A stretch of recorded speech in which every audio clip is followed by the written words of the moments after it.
In today's video, I'm going to teach you ClickFunnels 2.0 Optin landing page, how to capture leads.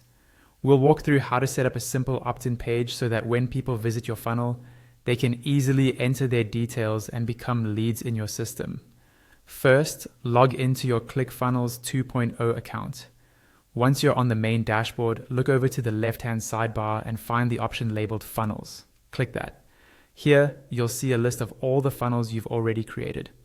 If you already have a funnel with an opt-in page, go ahead and click on that funnel to open it.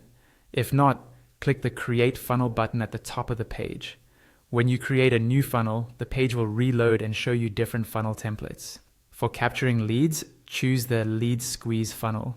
This type of funnel usually includes a squeeze page and a thank you page, which is perfect for building an email list.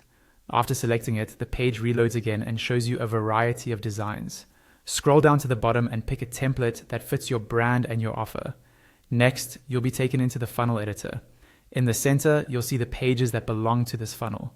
Hover over the squeeze page and you'll see an edit button appear. Click that to open the page editor. Inside the editor, locate the input or form fields on your page, such as name and email. Click on one of these fields. A settings drawer will slide open on the right side. Look for the input type setting and make sure it matches what that field should collect. For example, if it's an email field, set it to email. If it's a full name field, choose full name. Use first name and last name if you want to collect those separately. Getting these types right helps with validation and makes your integrations work more smoothly. If you want to add another input field, hover over the section of the page where you want it to appear. An Add Elements option will pop up. Click that. A drawer will open again, and on the left side, click on Form, then choose Input. A new input field will be added to your page. Click that new field and set the input type just like before, depending on what information you want to collect. Now, check the button settings. Click on your main call to action button.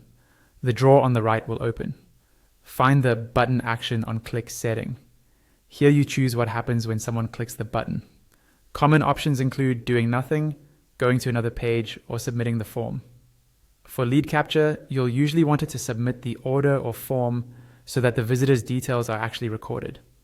Once everything looks good, go to the top right corner of the editor and click Save.